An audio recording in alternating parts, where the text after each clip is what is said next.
I've seen more op-eds from former DOJ people, and I have to say, like, this has been going on for a while. There was a mass op-ed letter. It had something like 200 signatures, I think, from former DOJ employees calling on Merrick Garland to act with far greater urgency. And that came out, I don't know, like 9 months ago. Like, people know this is corrupt. I'm going to just make a little note here. I'll probably get into this tomorrow. But Jamie Gorelick is somebody, who I've mentioned many times, very, very dirty actor, Merrick Garland's best friend and the person who hired him in the Clinton DOJ. She also has been advising the January 6th committee, and I think is possibly behind this attempted rehabilitation of very dangerous people like Jared Kushner, who she also took on as a client.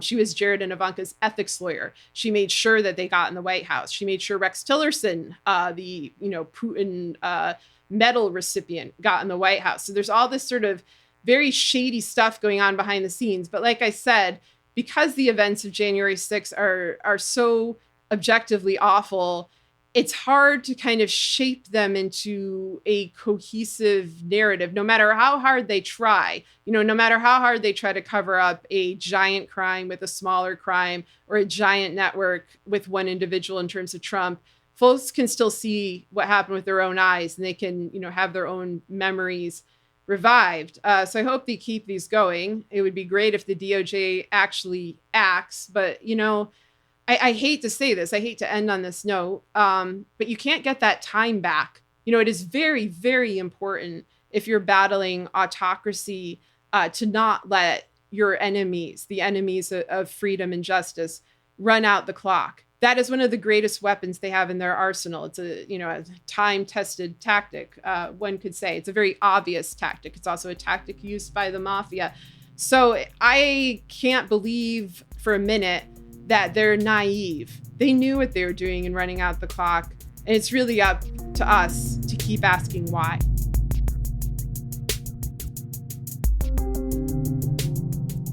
Like Obama before him, Biden has been dealt a disastrous hand. And in my opinion, all things considered, given all the good work that has been done, despite all that, he has been delivering. I think where he's very vulnerable is Merrick Garland. And we all saw Trump commit crimes and a banquet of corruption in plain sight.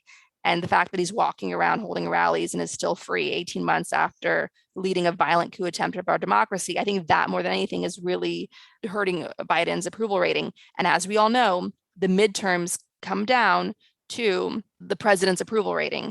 So that's why everyone's talking about Biden in the media. Like, how's Biden doing? What do people think about Biden? Because that is what they have to sort of see how the midterms might go. And that's why people are anticipating a big Republican sweep. But we cannot let that happen, because there are a lot of wonderful Democrats who need our support in the House and the Senate.